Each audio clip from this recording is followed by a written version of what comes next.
Mu mawulire agava mu ggwanga erya Democratic Republic of Congo ewali olutalo olugenda maaso mu ggwanga eri wakati w'abayeekera ba M23 n'amagye g'eggwanga erya Democratic Republic of Congo agamanyiddwa nga Armed Forces of the Democratic Republic of Congo. Amawulire gano si malungi oluvannyuma lw'eggwanga erya South Africa nga lino ly'eggwanga eribadde likwatiridde era eribadde liyambako gavumenti y'eggwanga erya Democratic Republic of Congo okusobola okwetakkuluza ku bayeekera ba M23 mu lutalo olutwalidde ddala emyaka. Jjukira eggwanga lino erya South Africa ly'eggwanga erirabibwanga erikulembedde omukago ogw'amawanga aga SADC.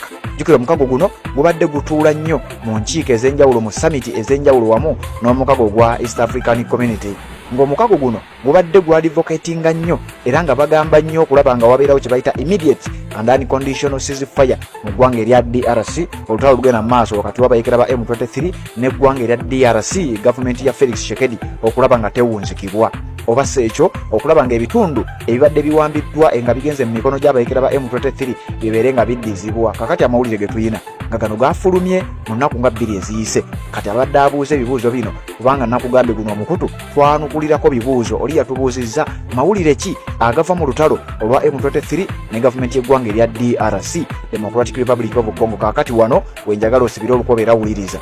Mu mawulire agava sayidi eyo eggwanga erya South Africa ge tuyinawo litandise enteekateeka ez'okuwithdrawinga oba okujja ebyokulwanyisa abalwanyi baabwe ne facilitation yonna gye baali batadde mu ggwanga erya Democratic Republic of Congo okulaba nga balwanagana era nga bayambako eggwanga eryo okulwanyisa abayeekera ba M23. Kakati eggwanga erya Democratic Republic of Congo amagye gaabwe agamanyiddwa nga Armed Forces of the Democratic Republic of Congo batandise okuba nga bagenda kwerwanako oluvannyuma lw'eggwanga erya South Africa okubeera nga wetwogerera batandise enteekateeka ey'okulaba nga amagye gaabwe ebyokulwanyisa byabwe ne facilitation yonna ejjibwa mu ggwanga erya Democratic Republic of Congo eggwanga lino libeere nga lyekolera ku nsonga zaalyo. Bino byonna bigenda maaso ng'olutalo lukyayinda. Lunaku lwajjo nakuwadde amawulire ag'abayeekera bano okubeera nga batandise okutuuza abakulembeze ab'ennono bo ababakkiririzaamu mu bitundu eby'enjawulo. Kakati wetwogerera South Africa etandise enteekateeka zino okuva ku mukutu gw'amawulire ogw'ensi yonna okumanyiddwa nga British Broadcasting Corporation oba BBC nga batugamba Southern African Forces to leave Democratic Republic of Congo as rebels gain ground. Kati nkugambye amawulire si malungi eri gavumenti y'omukulu amanyiddwa nga Felix Tshisekedi oluvannyuma lwa mukulu munne Cyril Ramaphosa akulembera eggwanga erya South Africa okubanga kino naye yakikoonyemu dda stamp okulaba nga amagye g'eggwanga lye erya South Africa gajjibwa mu ggwanga eryo erya Democratic Republic of Congo era essaawa yonna ogenda kubeera ng'olaba amagye gano nga gaddayo. Kakati wuliriza okusinza ku kiwandiiko ekiri ku mukutu ogwa BBC. Southern African leaders have announced they will put their troops out of Eastern Democratic Republic of Congo where they have been helping the government fighting rebels.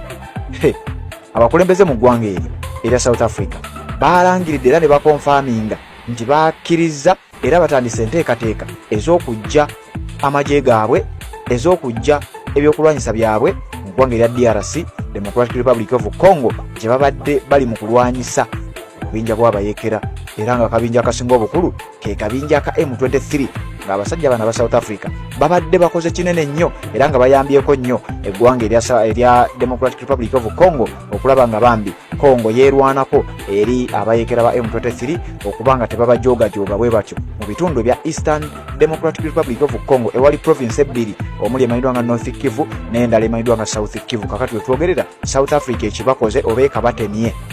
The troops were sent 2 years ago to support the Congolese army fight the Rwandan-backed M23 rebels, which has seized the control of large parts of mineral-rich Eastern Democratic Republic of Congo this year. Amagye g'eggwanga erya South Africa gaatwalibwa mu ggwanga lino erya DRC emyaka 2 egiyise. Njera gamaze emyaka egyo nga bali mu kulwanagana n'abayeekera ba M23 abali mu kuyambibwako gavumenti y'eggwanga eya Rwanda. Wabula abayeekera bano bawambye era beddizza ebibuga ebisinga obunene mu bitundu ebya Eastern Democratic Republic of Congo provinces erya bbiri omuli North Kivu ekibuga Goma ne South Kivu ekibuga Bukavu era ng'ebyo babituuseeko mwaka guno. Agamawulire obanga ozze otugoberera mikutu gyaffe egy'enjawulo kakasanga wagafuna era wabimanya. Ku guno omukutu Redson Diopol ogenda okufuniranga amawulire agava ebweru w'eggwanga, amawulire agakwata ku nsonga z'entalo, amawulire agakwata ku byokwerinda, amawulire agakwata ku byafaayo by'ensi yonna n'ebirala ebyefaananyiza bwe bityo wano. Naye ate okusinga tugoberera nnyo ekiba kize mu comment section. So oba olina ekibuuzo kyoyagala okumanya, mawulire kigoyagala okuba ng'omanya, ojja kuba ogasanga wano. Kakati tukyagenda maaso n'ekiwandiiko ekiri ku mukutu ogwa BBC. At least 19 soldiers from South Africa, Malawi and Tanzania were killed when the M23 captured the region's biggest city, Goma, in January. Nti abajaasi 19 okuva mu mawanga 3, eggwanga lya South Africa, eggwanga lya Malawi n'eggwanga lya Tanzania be baakattibwa, era nga bano battibwa mu January nga abayekera ba M23 basimbye Nakakongeramu ogwo mwezi mwe bawambira ekibuga Goma ekisangibwa mu North Kivu. Jjukira nakugambye gana amawanga nga bw'ogawulidde ge gali mu mukago guli okumanyidwa nga Sadaka, South African countries n'ebirala, era nga mu mawanga ago ogwo mukago gwewaayo okuyambako eggwanga lya DRC. Kati ne beesanga nga mulimu eggwanga nga Tanzania eri mu mukago gwa East African Community, kyokka ate mu ngeri y'emu eri ne mu mukago gwa Sadaka, eggwanga lya Tanzania. Kati abajaasi ba Tanzania abamu bali eyo nga ekitundutundu ku mukago gwa Sadaka, nga nabo beegatta ku bannaabwe abava mu ggwanga lya Malawi n'abalala abava mu ggwanga lya South Africa. Kigambibwa nti abajaasi b'omukago guno 19 omwali aba South Africa, aba Malawi n'aba Tanzania battibwa. Thousands of people have been killed during the fighting and hundreds of thousands left without shelter after fleeing their homes. Nti abantu 10,000 bangi battiddwa mu lutalo luno olugenda mu maaso mu ggwanga lya Democratic Republic of Congo. Wabula ate emitwalo n'emitwalo bo bambi bali mu kubundabunda ne wetwogerera oluvannyuma lw'embeera y'olutalo eteereddwawo abayekera ba M23 olukyagenda mu maaso mu ggwanga erya Democratic Republic of Congo. Kakati wetwogerera nkugambye eggwanga erya South Africa batandise enteekateeka ez'okulaba nga bajjayo abajaasi baabwe mu ggwanga erya DRC balireke lyekolere ku nsonga zaalyo. Bagamba bo bagenda kujjayo abajaasi baabwe, bagenda kujjayo ebyokulwanyisa byabwe, era ebisigadde ojja bisanga wano ku mukutu baguyita Redson Geopol. bw'oba tonaba kuba ng'osubscribinga kikole, ojja kubeera omu ku abo abanaasooka ng'okumanya singa tunaabanga tutaddeyo ensonga yonna. Tukyagenda mu maaso n'okuba nga tukutuusaako okuviira ddala mu kiwandiiko ekifulumidde ku mukutu ogwa BBC. There have been concerns that the fighting could escalate to a wider region conflict. Nti waliwo okwekengera n'okutya nti olutalo luno lwandiwanvuwa ne lusukkako ku ggwanga erya DRC, wabula ne lugaziwa ate mu mawanga amalala ne lufuuka regional conflict.